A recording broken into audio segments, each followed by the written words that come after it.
celebrated the Buddha Jayanti. So I thought that we should also discuss about the great soul, the Lord Buddha.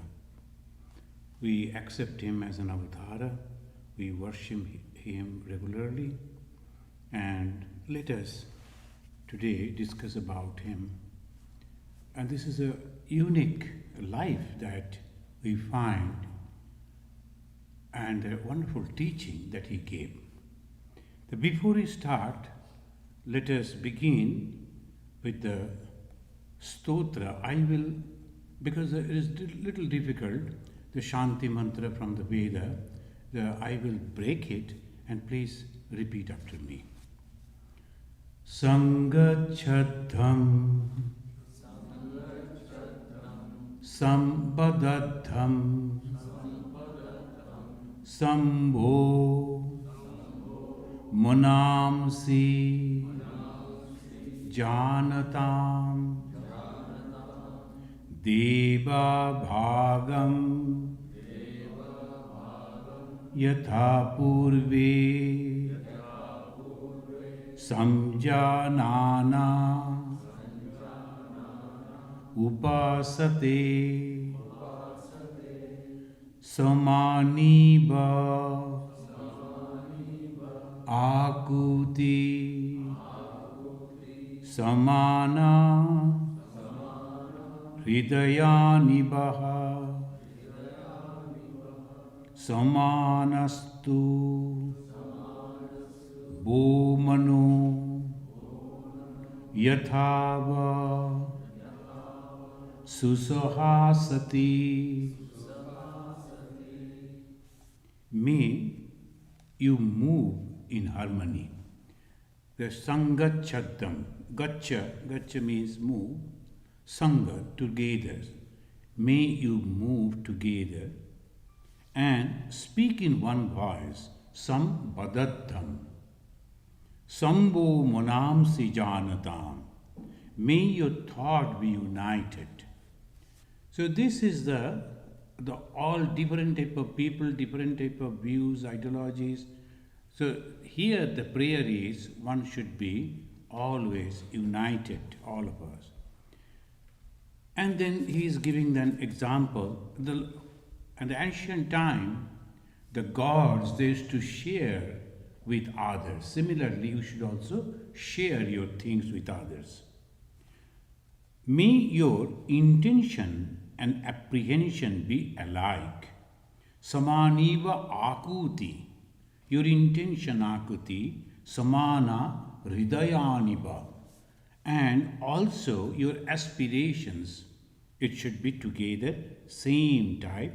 Samanastubo mano yathava susahasati. May a common objective unify us all. So this is the common objective that will unify us. But this is a unique prayer, and almost 10,000 years before in the Vedic age, they are praying like this. This is something very special. You know that this coming the August from 14 to 18, here in Chicago there will be the Parliament of Religion. The 1893 Parliament of Religion that Swami Vivekananda attended, after 100 years, 1993, when that was celebrated, a group of people encouraged by our Swamiji's Vedanta Society, Chicago, they formed a group, Parliament of Religions. Now it has grown huge. So many branches, so many. So there is a group. I am also one of the trustees looking after the Hindu side. So they are having all this. There will be a beautiful meeting, and we are expecting that from 14th August to 18th August, nearly 10,000 people will be there. That they will be assembling over there. From different the parts of the world they are coming. And you will wonder, the majority of the application for presenting different type of culture and other things,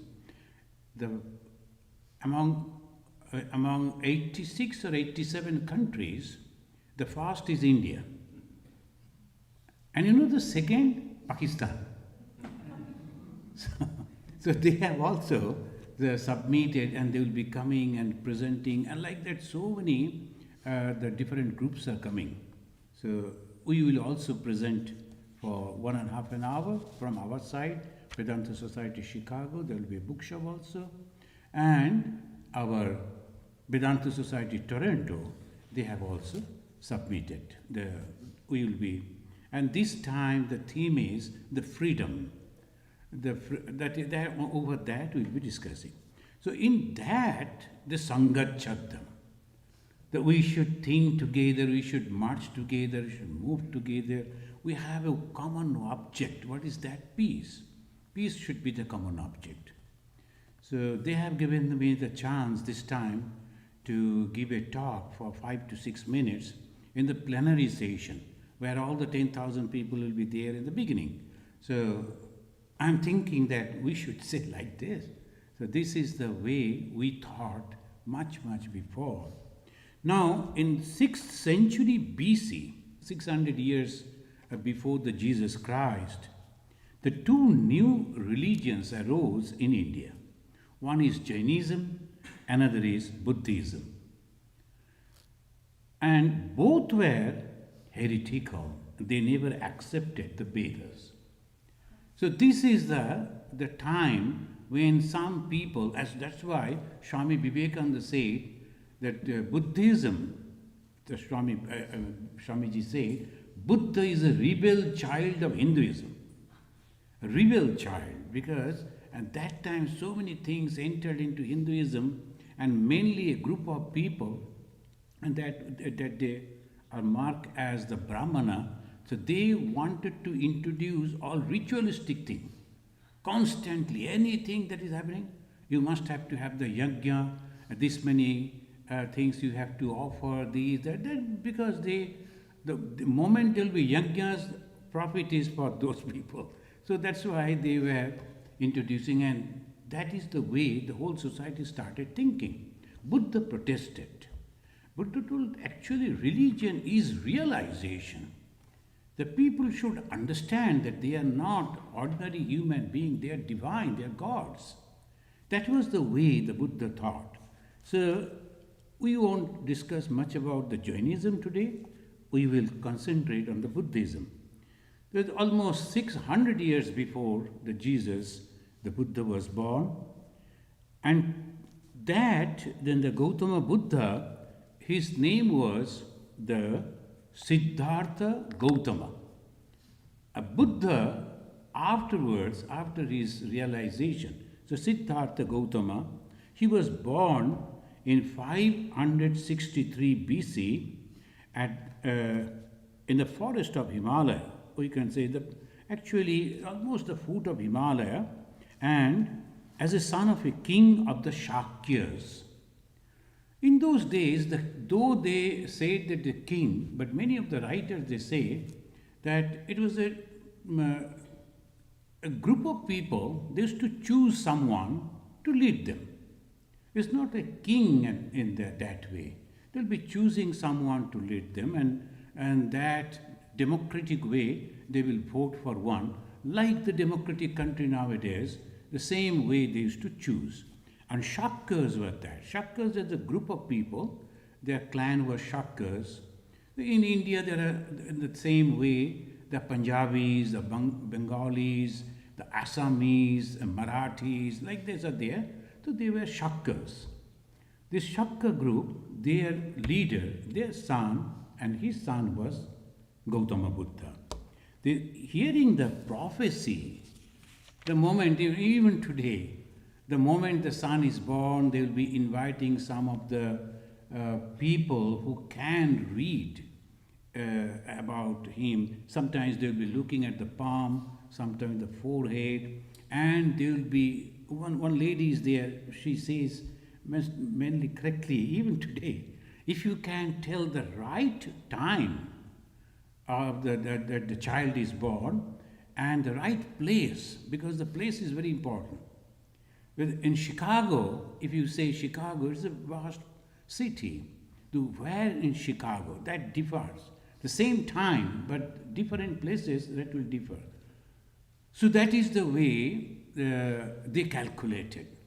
When the Jesus was born, the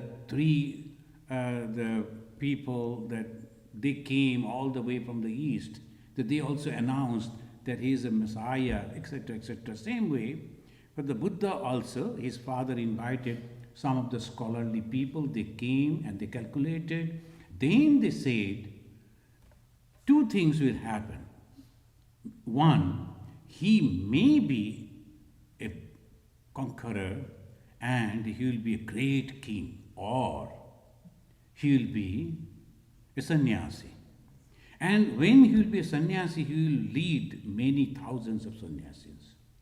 His father, naturally, every father thinks in that way, my son should not become a sannyasi. We can go and bow at the feet of the sannyasis, ask for the blessings, but my son should not be the sannyasi. That is, all parents they think in that way.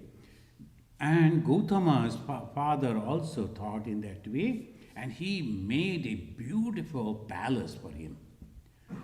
And all around was the park, a jungle almost.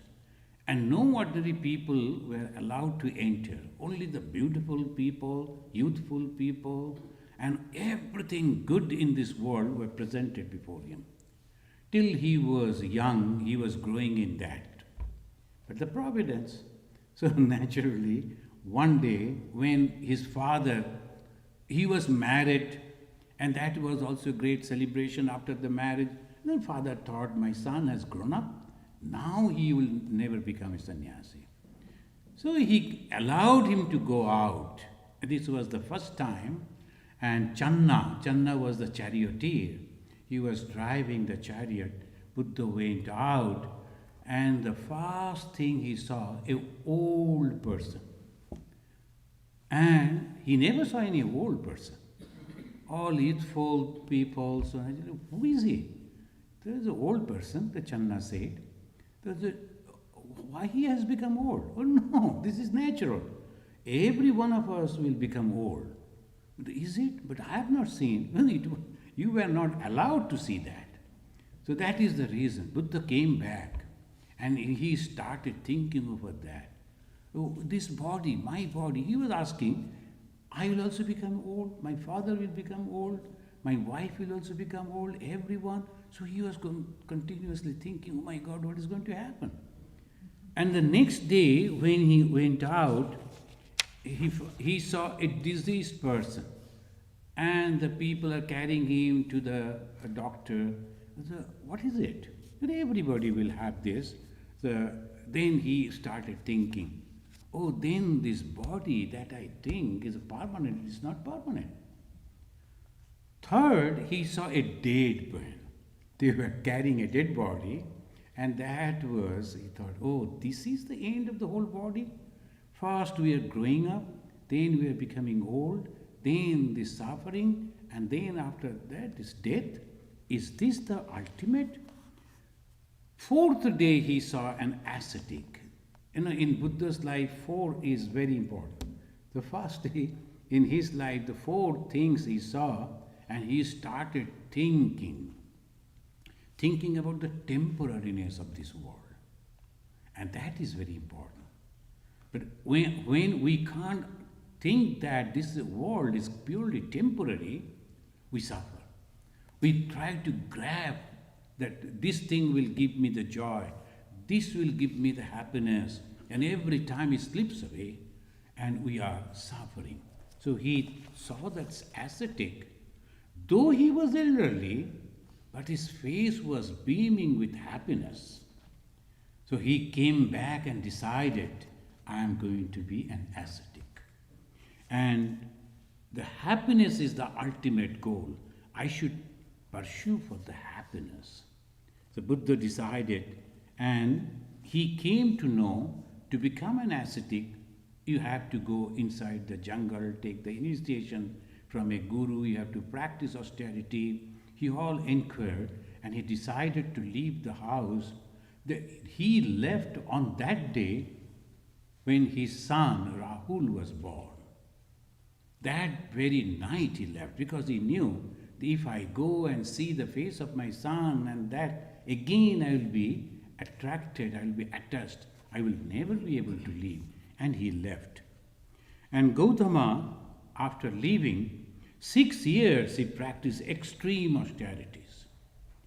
And realizing the extreme path is not giving any thing, so he changed it.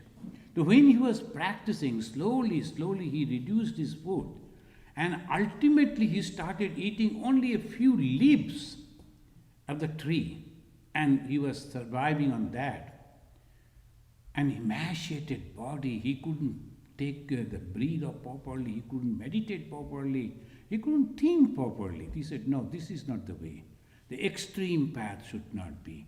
So he left that. After 6 years, the group with whom he was practicing meditation, withdrawing all the senses and concentrating on one object, that failed after 6 years.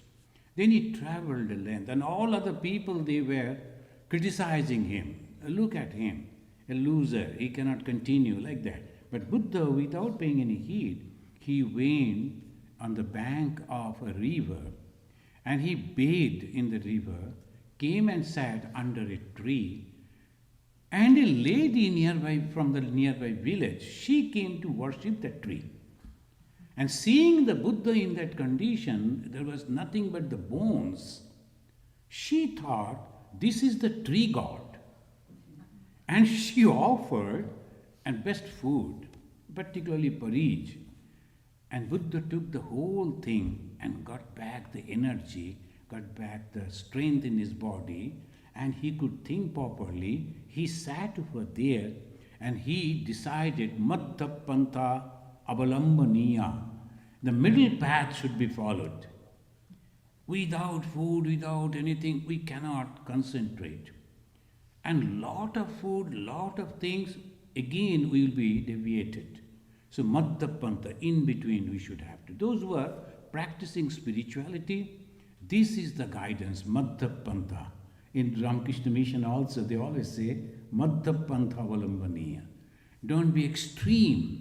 And sometimes some people, they will go to the extreme. Either they are eating so much or they are not eating at all. So in between, it should be. That's why the regular routine is very much essential. So what should I do? The morning I am getting up, I should do this. These are the food I should eat, and this is the way I should live. All normal, very normal life. So Buddha practiced in that way. It was 528 BC when Siddhartha, the Gautama, he decided, he was that time 35 years old, and he decided to sit under that tree with a great promise. There is a very famous promise. Swami Vivekananda also used to quote, Ihashane shashutu me shariram. Now I am sitting over here, and he sat, that his description also is there. He kept the left leg on the floor and right leg on the left leg. And keeping both the hands on his lap, he started taking the deep breath and saying that I am not going to leave this seat till I realize the truth. And in that condition, he continued for 49 days and nights. 49, he continued in that way. And slowly, he was leading towards the light. But you know, those who practice meditation, those who try to realize God, there is something which is, in the Christian tradition, they say, devil will come and tempt you always. And I saw a movie where how cruel way that the devil was offering things to the Jesus and tempting him. Look at it. My son, he is on my lap, he is enjoying. And you are getting all the beating and the torture. Accept me as your God. And Jesus was refusing. It happens to everyone in the life of Swami Vivekananda also. His guru himself, he said, I will give you 8 powers, supernatural powers, Ashtasiddhi. And with that Ashtasiddhi, that power, one can do anything he likes. It is there in the yoga. And we find in the life of the Hanumana, Mahavir Hanuman. The Mahavir Hanumana was having those Ashtasiddhi. And he was so powerful right from his birth. In the childhood days, he used to go, as a child, naturally, not understanding what he should do. And so he used to go and break many things in that ashrama, nearby ashrama. The rishis became very angry. Though they used to love the child, but because of his that, and he was so powerful, no one could control him. So then they said, Hanuman, all this power you will forget now. And when you will become young, someone will remind you, and if they remind you, you will get back all your strength. So that is the Ramayana. Then the group of people, and they all went to search the Ma Sita. They reached to the shore of the ocean and came to know that Sita was in that distance island with Sri Lanka. But who will go over there? So there was no boat, nothing was available, and they had to, someone has to go. Everyone, they wanted to be volunteers, but no one said, I cannot jump that much. Though we are strong enough, try to swim, but I won't be able to cross. Then finally, another person was there, he remembered that, oh, Hanuman will be able to, but you have to remind. Hanuman was very sad because Rama depended on him and gave the ring to show it to the Janaki, to the Mother Sita. But he was having that with him and thinking, the Rama depended on me, but I couldn't help in that way. What I should do? Because so much of water, I cannot cross. Then suddenly this person came, Jambuvan, and said, Hanuman, do you remember? The rishis cursed you because you are having inborn capacity. And the moment he was reminded, he got back the same power, Ashtasiddhi. And he started making his body huge and huge and huge. And then he jumped. And in between so many things happened. He made his body small, little. So Anima, Laghima, all these powers are there. So Buddha, when he was about to get that Buddhahood, that enlightenment, then the Mara came. Then our topic is how he fought, vanquished the Mara. And the Mara, after this 49 days, he was tormenting Buddha. And he approached him like a friend and said, hey, what you are doing? And it's not necessary. I will make you a great king if you want. I have that power, I can give you. He said, I am already left a kingdom. I could become a king over there. I don't need it. Then he said, salvation, it is all useless. It is nothing like that. Buddha told, no, I know the salvation is there. I am almost reaching to that. Then he gathered terrifying army that they have listed the 5-6 items he used against him. First, terrified army. They came against him.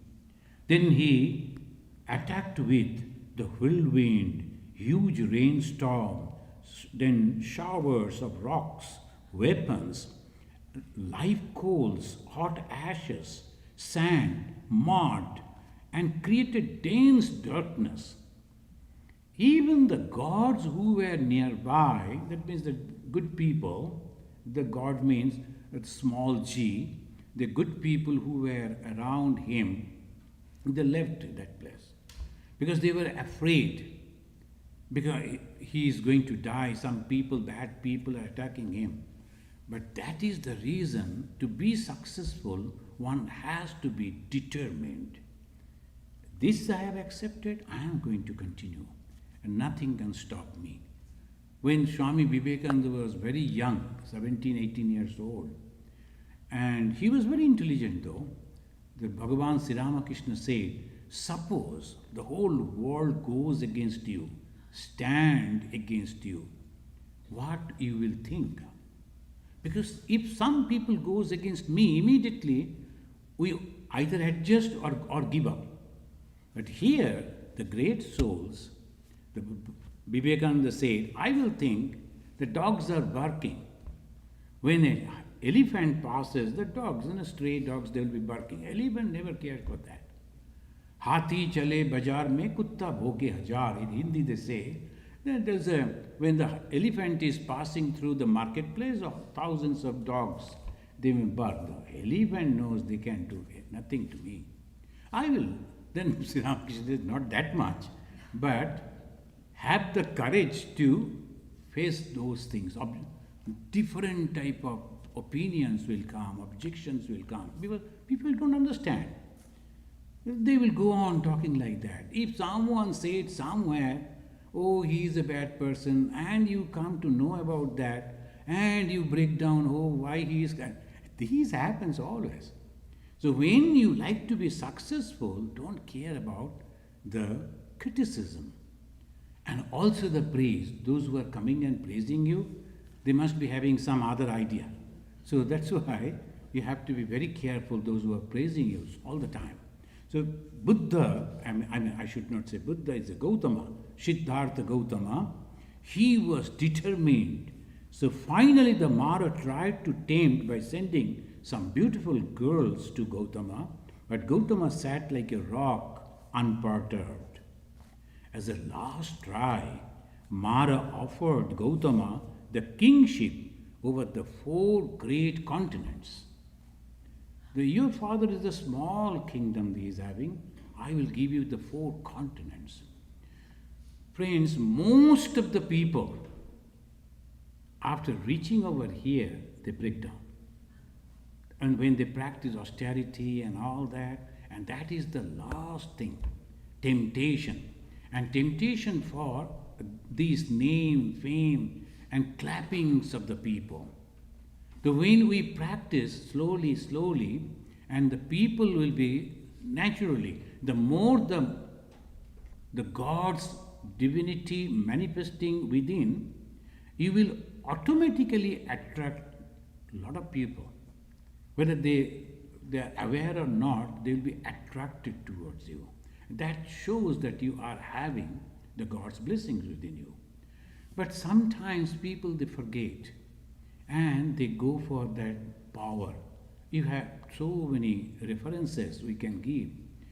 They reach to a great place, but after that, and particularly the high society people, when they start coming, and then the monk, they start thinking, basking in the reflected glory, as they say in English. They started basking in that reflected glory. Oh, I know that king, I know that powerful person, I can just talk to him, I can solve this problem. That is the last. So here all these temptations that was given to Gautama, I am just giving only the list, but the descriptions are terrible. The way he was, 49 days he was fighting. When Swami Vivekananda came in this country all alone, a young man of 29 years old and very good looking. And obviously when he was collecting fund to start an ashrama in India and to help the poor people over there, he was naturally talking about that and collecting donation. A few ladies, society ladies, particularly one, she came and told, why you are begging to people? Just marry me. I have so much money that you will never be able to spend all through your life. Whatever work you like to do, you can do. Swamiji didn't reply. In his next class, in his talk, he said, whoever will look at me with lustful eyes will become the frog. And they were afraid, thinking that the Indian yogi, maybe it may happen. So he terrified these people. Temptation is always, it will be, temptation always comes in the life. So one has to be very, very careful. Friends, I remember, of course, I should not take the credit in that way, but what happened when we were very poor in Andaman days, in my life, I came to know what is poverty. And next day, what to eat, we were not knowing. And that was terrible life. That time, suddenly, one evening, evening means almost like 9 or 10, and one car came. And our car, ashrama was small, and a big car came. I told, what happened? Who is the people? They brought down 3 bags, big, huge, and they told Swamiji, keep it under your bed. And my bed, it was a small little bed. Then why we have to keep? Now we will take it afterwards. Maybe our boss said he will leave 1 bag for you, and you need not to go for donation. Immediately understood what is there inside. I told, I insist that you should take it back right now, or I will throw it in the ocean. You have to take it back. The person about whom they were telling, he was very powerful person. People were afraid of him. I told, whatever, you have to take it back. I got that strength. And that time, you can imagine, when I used to give the 10 rupee, that note, and I'll be pushing it and test it with the water also, whether 2 are going or 1 is there. So that way I had to check. That was the condition. Even then, by the grace of the Mother and Thakur, I could resist the temptation. So this is in everyone's life, it comes. And Gautama, he had tremendous, and he fought against all this. Then Gautama Buddha broke the wall of the temptation and entered into the realm of knowledge. Siddhartha Gautama became Buddha, the enlightened one. The Buddha means the enlightened one. Bodhi means the knowledge, and Buddha is an enlightened one.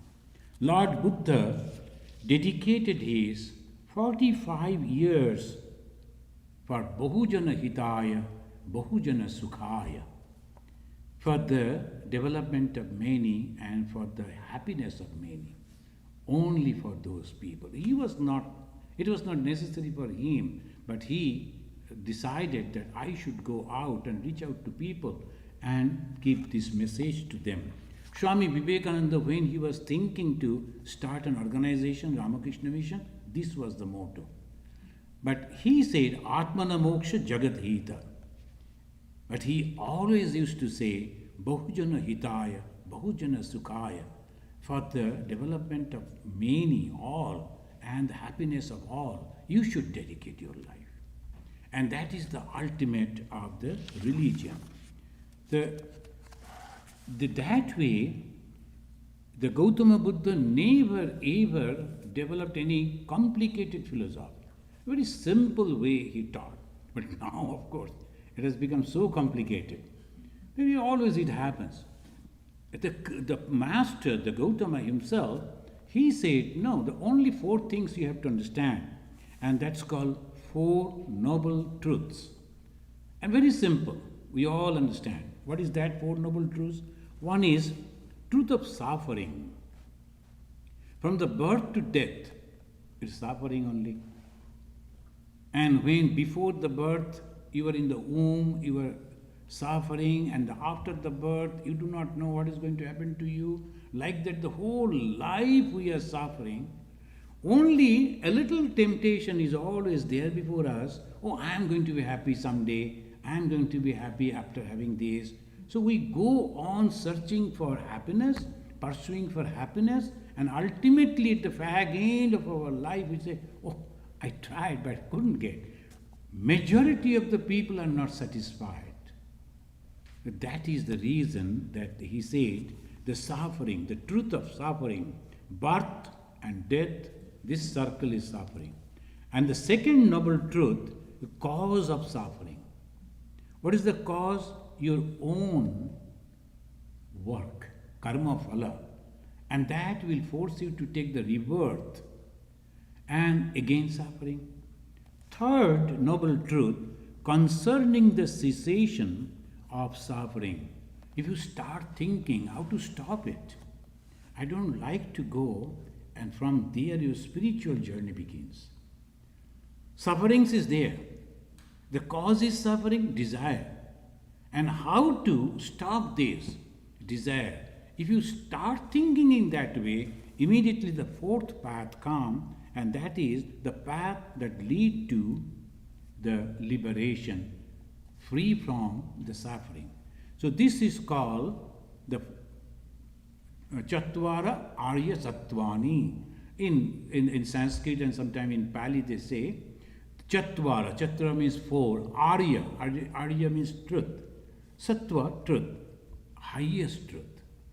These are the highest truth. It is almost like the Vedanta, but he presented in such a way that people could understand it. And what are the paths, what are the practices that will give us the liberation? Ashtamarga. 8 paths, 8 things you have to follow. That simple. Buddha never said any philosophy or anything. He said you need not to depend on God. There's a story. But so many different stories are there in the life of Lord Buddha. Then one person came and he decided to debate with him and said, "Can you tell me something about God?" Then the Buddha asked him, "Have you seen God?" "No, I didn't." "Have your father has seen God?" "No." "Your grandfather has seen God?" "No." "Then why you are searching for God?" None of you in your family know about God. I would say, go and tell the truth. Go help others. Love others. Why don't you do that? The God himself will come to you. You need not to search him. So Buddha was very practical, and they leveled him. He doesn't believe in God. So Swami Vivekananda, a young boy, after studying the philosophy, he was arguing with Bhagavan Sri Ramakrishna. Buddha never accepted God. Immediately Sri Ramakrishna rectified him, corrected him. Who said? He didn't disclose it. He never said it. To whom he will say about God? Majority time when we talk about God, the person who is talking and the person who is listening, both of them, they don't know. Only some of the things they will be going on. In the scripture it is written like that, and they will be pouring into this, again from there to another. We go on. We never practice. And this wonderful practice, the eightfold paths only.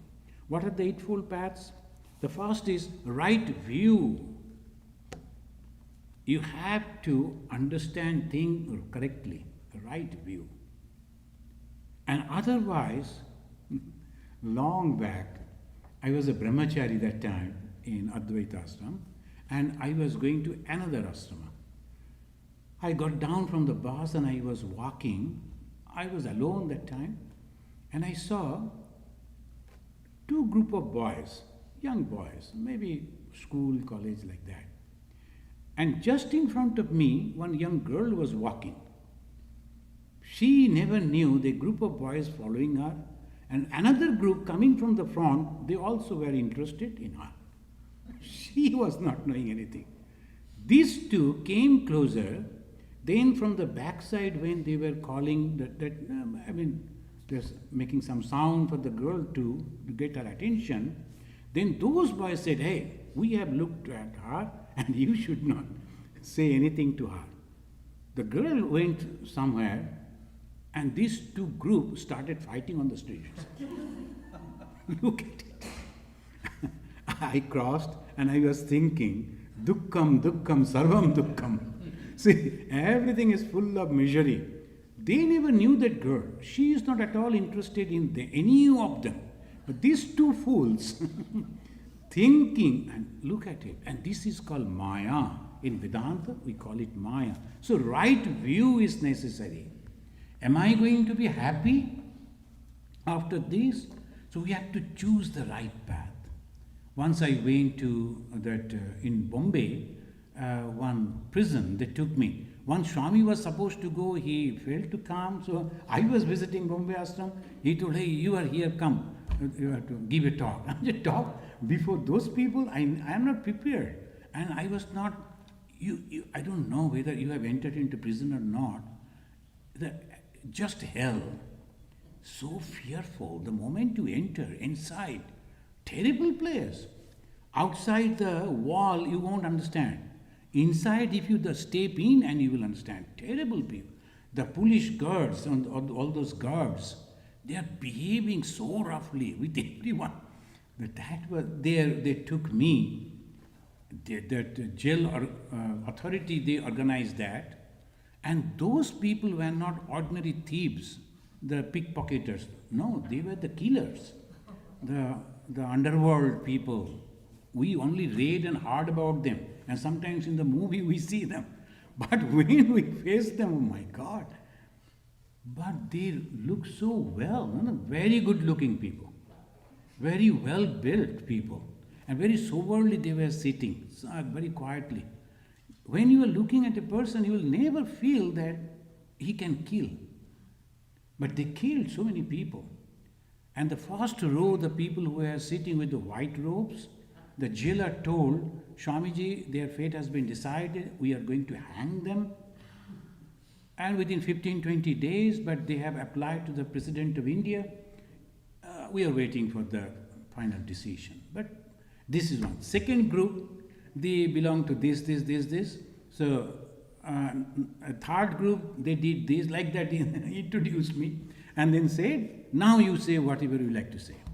I don't know why. So that was the challenge. And there itself, I felt and I told them, I told them, the friends, dosto, I said, okay, friends, if you look at me, you are stronger than me physically. And you are courageous than me, of course. And you are intelligent than me. In every way, you are much better than me. But look at it. They are giving so much of respect to me as a special chair for me, then the flower garland, and they are offering so many things to me. But they are asking you to sit on the bare floor. And that too, not pointing with the hand's finger, with the leg only. The police people, the guards. And you know that in Hindi, sometimes when they will be roughly talking, they use the word kutta. Hey kutte, idhar baith, aisi karke. So that way, so why this? You are also human being, I am also a human being. I am getting so much of respect, and why you not? Then I said, I think in one point of time in my life, I took right decision. And you unfortunately could not do that. So now your life is here and I am here. So this, the right view, this is very, very essential. And when I am reading this, I am remembering one of my friends. He was so close to me. He was very strong and courageous. We used to learn boxing in our school. So he was my inspirer to learn the boxing and all that. He joined a very ultra-communist movement group. I told him, don't do that. Nothing is going to happen by that way. But you know, the physical strength and all, he joined. Ultimately, he lost his hand, and a very pathetic life he is living. I don't know whether he is still living or not. So the first thing is right view. If we make a mistake, it is a mistake for all through. And second, right intent. What I am going to do. So that is again, third is right speech. When we talk, we should talk in such a way that encourages people. That is also something to practice. We should not use those languages or the way, the sounds that because this is very powerful. So that is the right speech, right conduct, right means of living. Sometimes some people will be earning money in a very different way, but no, that should not be. That is the reason the Ramakrishna Mission never accept donation without the proper identity. So who is giving the donation? Where from you have earned? Particularly in India, it is very, very careful. Here also we take that, checks the issue, so there's no problem in that way. So this, and one of the famous spiritual person told, I don't care for the color of money. That is wrong. We should have to, because we are holy people, we are religious people, we are guiding the society. So if we encourage people to earn money in a wrong way and donate that for the good cause, no, it is a very wrong thing.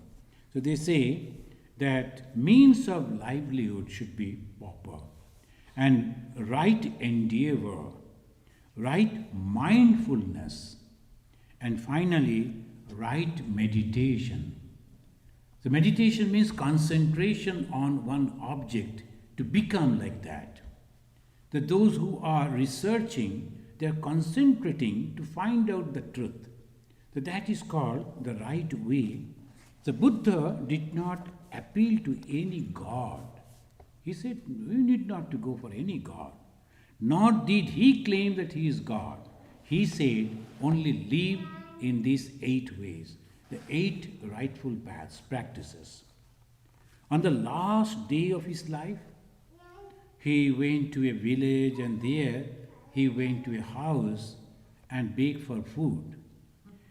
And the person over there, the lady of the house, she was so eager to serve Buddha.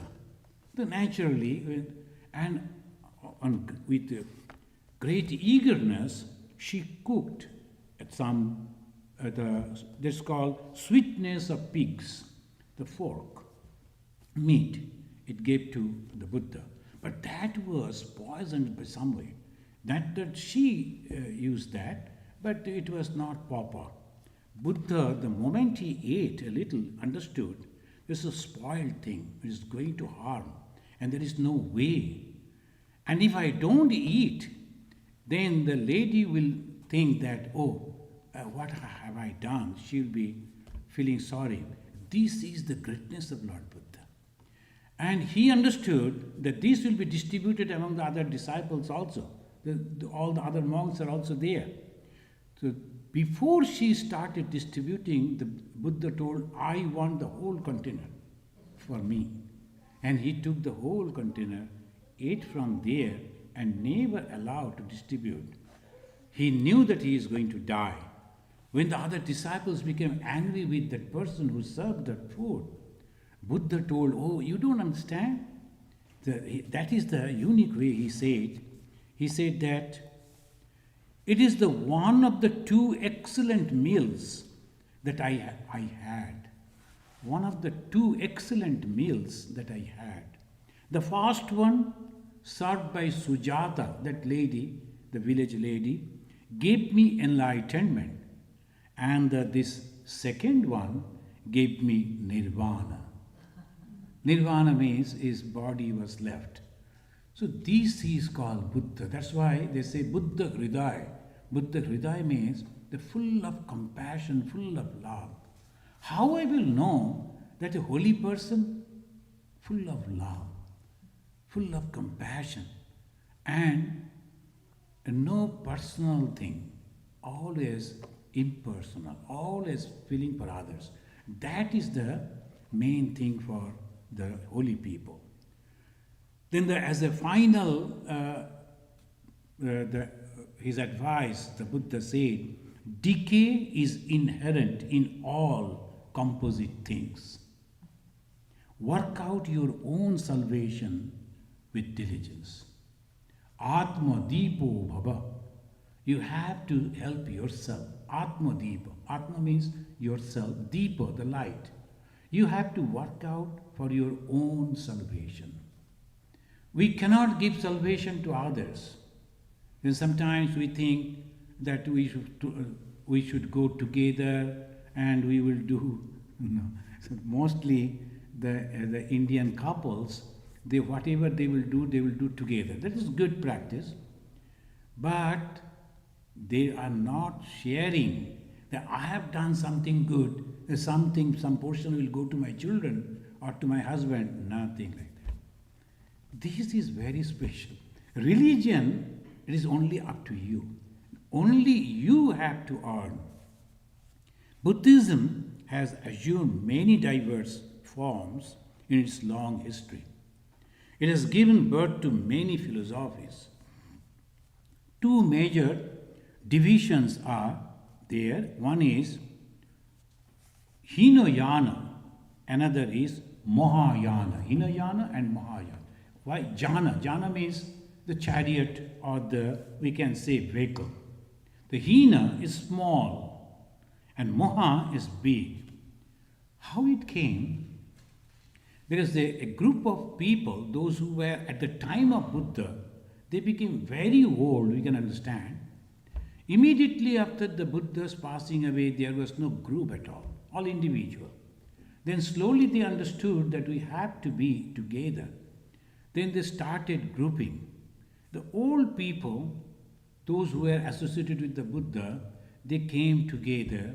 They started remembering the teachings of the Lord and they started following those things. In the meantime, the new groups also came and joined. They told it is not necessary. According to the modern ways, we can change it. So started changing. And when they were changing, so their differences came. They told, well, then you better go out and make a separate group and we will be in a separate. So they divided. And very peculiarly, almost in all religions, there are two big groups. One, in the Islam also, there is Sufi, it's not Sufism, that is Shia and Sunni. The Shia and Sunni, if I am not making mistake, the one group, they are supporting Hazrat Muhammad and his family. Another group told Hazrat Muhammad was all right, but why his daughter's son? So they are not, we cannot accept them. So why not the other people, those who have followed the instructions of the Hazrat Muhammad? So two groups. In Christianity, basically, there are many others, basically it is the Catholic and Protestant. They protested because the Catholic people, they started, it always happened. When it is 2,000 years old, that so many things started happening. And the priests, they started selling the debenture. If you donate to the church this much money, then we will write, and you can, after the death, you can carry it in your, with the dead body, and then afterwards, when you are going to meet in the heaven, you can show it to the God, and you will get a good place over there. People started believing like that, and they started donating. These people, they protested, so you know this history. So this Protestant. That way, all two. Here also, Hinayana and Mahayana. Mahayana as big, so that they were. But the Hinayana people, the young people, they started calling them in another name. They say, no, they are Hinayana and Mahayana. And of course, the Tibetan people are completely separate. I will just find it. But Theravada. Thera means old. They are all old people, so Theravada. The Bada means the philosophy. They are old people's philosophy. We are strong, young people, so they started that. Lord Buddha taught the simple Pali. His teachings were kept in 3 buckets. And that big bucket, so in those days they used to engrave on the stones. So where you will keep those? There is the buckets were there. And not that at a time, in different times they accumulated those things. So big meetings started happening and they were remembering. The first was Vinayaka Pita. Pita means the bucket. And Vinayaka means the rules for the monks. These old people, they started remembering Buddha said a monk should behave like this, like this, like this. Like us, Swami Vivekananda, he has made a rule for the sannyasis. And that is the rules and regulation in the Belur Math. It is there. And when you become a monk, they will ask you to read that and to follow that. First, then if you agree, then you will get the sannyasa. Otherwise not. So that's rules you have to follow. Buddha also gave some rules for those monks that they should follow like this. So that is called Vinayaka Pita. And the rules for the monks. Sutta Pita. Sutta means the discourses. Whatever he gave, people used to remember and they used to quote, and that was written down. These two, they were the main teachings of Lord Buddha. And the third came Abhidhamma Pitaka. Abhidhamma Pitaka was a one person only, he composed, he wrote, and that was kept. So this Buddhist, the holy book is 3 Pitaka. Three means three. Pitaka means the buckets. Shamrat Ashok encouraged this Abhidhammapita. That he was a king. And Samrat Ashok accepted the Buddhism. And the moment a king or the politics enter into the religion, they will always try to control. Religion is an excellent thing to control the mind of people without giving anything, just some of the words. But as an administrator, as a king, you have to promise that I am going to protect you, I am going to give you the job, and your food is secure, your health is secure. But in religion, nothing like that. Mostly the kings, they like to utilize the religion for that. When the Constantine, after the 500 years of the Lord Jesus, he accepted Christianity, and Christianity downfalls began. Then Constantine, he invited all the heads of that religion. He said, whatever I say, that must be followed. All other things you can adjust. Some of the Jesus quotations is okay. But the major thing I will say, in Hinduism also, they started telling the king's actually the representative of God. And that is the way you cannot go against the king. We saw one king that is in Nepal. He is the representative of God. You cannot go against him. Even today, there are systems. If a king is marrying a family's daughter, all the daughters of that same family will be married by that king. Why? Because the other people cannot marry the other daughters. If they marry, then they will be equal to that king. So all the daughters will be married with the king. So that was the way they always utilized religion for their own benefit. Ashoka is a great soul, and he started capturing provinces after provinces, converting people. You need not to bother about thinking. Just as I said, from today, you are a Buddhist and you are a Buddhist. And naturally, thousands of soldiers are marching and asking, do you like to become a Buddhist? Who will say no? So, okay. So they spread it all over, but degraded to the great extent. They understood that. So slowly, it is becoming once again trying to revive a different way. I will conclude with that the wonderful sutras that the Buddha said. I am quoting only one sutra. He said, have mercy on all beings. Have mercy on all beings. Inflict no hurt and seek no son. Much less compassion. Wander alone like a rhinoceros.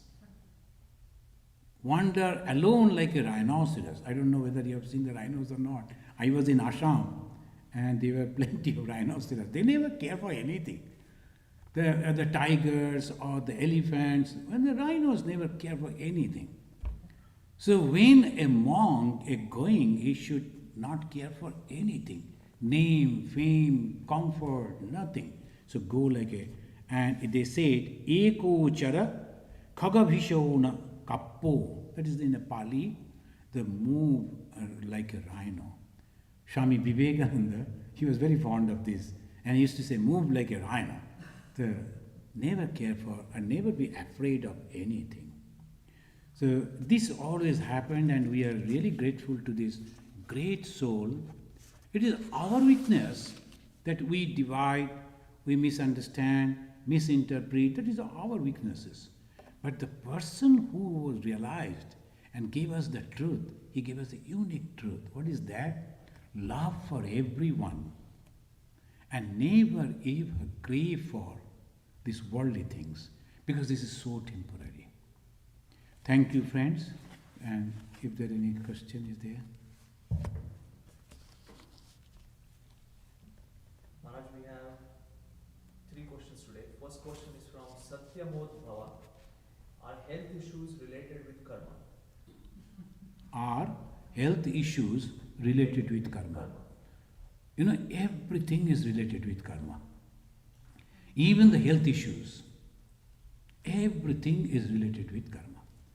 Now, doctors will be able to tell you if the parents are having the diabetic, one of the children or two of the children may have. Suppose they are having the 5 children of the same parent. Maybe one will inherit the diabetic from that parents, other 3 may not. How you will explain it?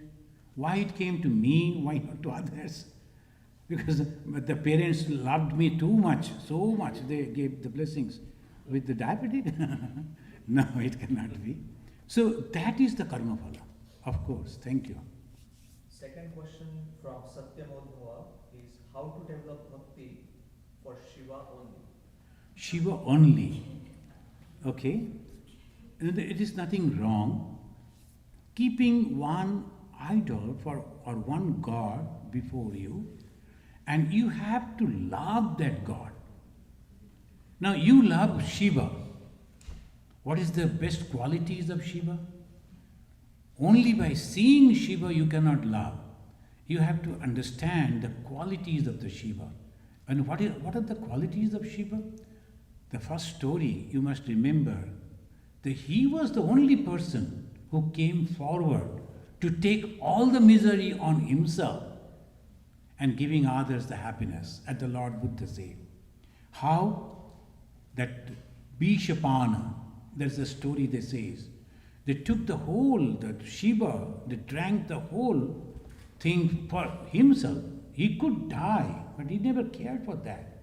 So the venom he took, then he controlled, because they say Mata Parvati went and stopped it.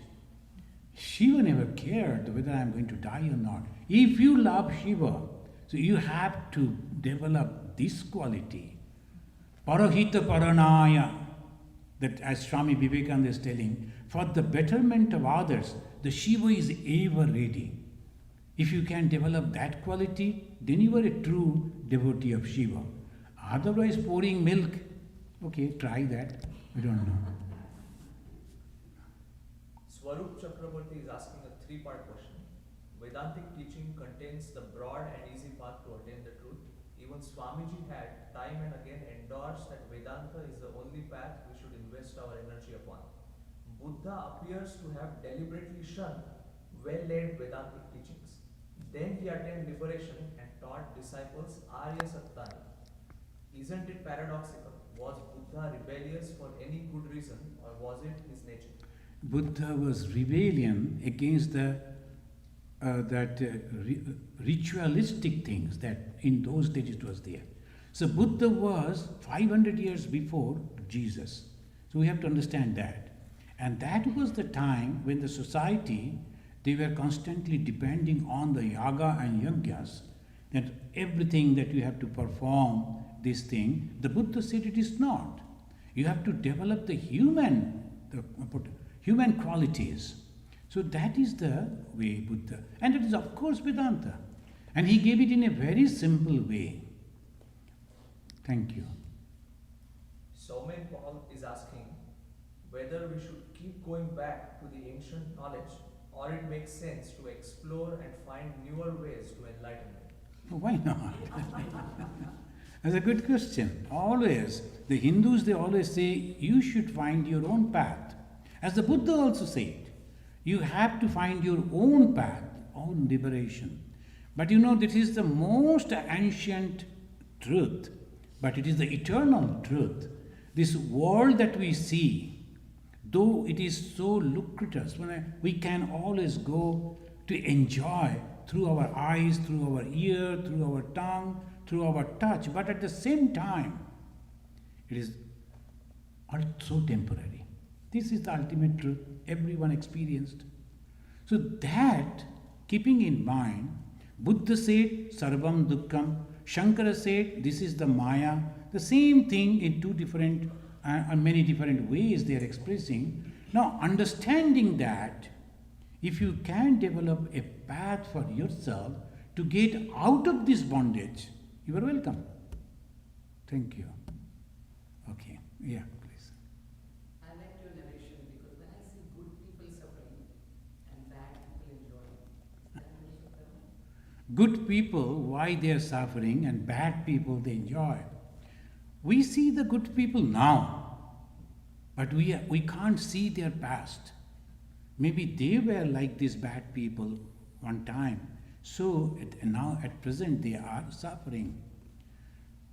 And we are the maker of our own destiny. Because whatever we think, whatever we say, and whatever we physically do, these are the three karmas that give us all the result on us. And the bad people enjoying, apparently they were enjoying now. They were good people at time. And that is why they got that opportunity. But unfortunately, they couldn't understand. They misused that opportunity, and they are thinking, oh, no one can give us anything, so let us enjoy. But there is Jagannatha, the huge-eyed God, who is constantly watching. Everything is noted over there. And the next life, if only we could trace them, then we could find that they are suffering now. In the Upanishad, they say, Nakashya prishte sukrite anubhutve imam lokam himataram bhavishanti. Nakashya means in the heaven. And to go to heaven, you have to do so many good works. Even after reaching to the heaven, then the people, they forget. They go for enjoying. And after all those good works are done, they have to come back and suffer. I will give you the example in this country. The young people, after giving the exam, and you know in India, the competition is so tough. Millions are there. And from them they have got the chances to come to study over here in these universities. They will come and study. Then they will get a good job. Then slowly, slowly they will think, oh, now as a wonderful Western life, they will go for drinking and this and that. And afterwards, what happens to them? The one person constantly trying to contact me and contact other Swamis. He was a great engineer, earned so much. Now, nothing is there. Nothing is there. Whom to blame? This we have to understand also. Karma phala. So you got the opportunity, but you misused the opportunity. So now you have to suffer. What to do? But don't be afraid. If we are suffering this moment, we can enjoy the next moment. Why? It is in our hand. Only thing we have to go and tell the God, as the children they come and tell to the parents, I am sorry, I did a mistake. Next time I will never repeat it. Just that. Go and tell the God, I made a mistake. And whatever punishment you have given, that is sufficient for me. I have understood it. But I am giving you the promise that I am not going to repeat it next time. That much and you will be saved. Bhagavan Sri Ramakrishna, when he was talking about the karma phala, then same devotee said, sir, if everything is karma phala, then why should we try? As a devotee, then we will also suffer. Those who are not coming to God, they will also suffer. They are all equal. Then why should you go to the temple and donate over there and pray over there if the result is same? Sri Ramakrishna said, no. For the devotees, those who love God, serve God, for them different rules, because God can change His rule. So that is the assurance for the devotees. The God will surely change His rule if we are going to Him like the children, they go to their parents and say, I am sorry. Thank you. Okay, so let us say Shanti 3 times and we conclude.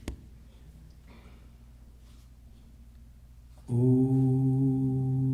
Shanti. Shanti. Shanti. Hari Om. Tat Sat.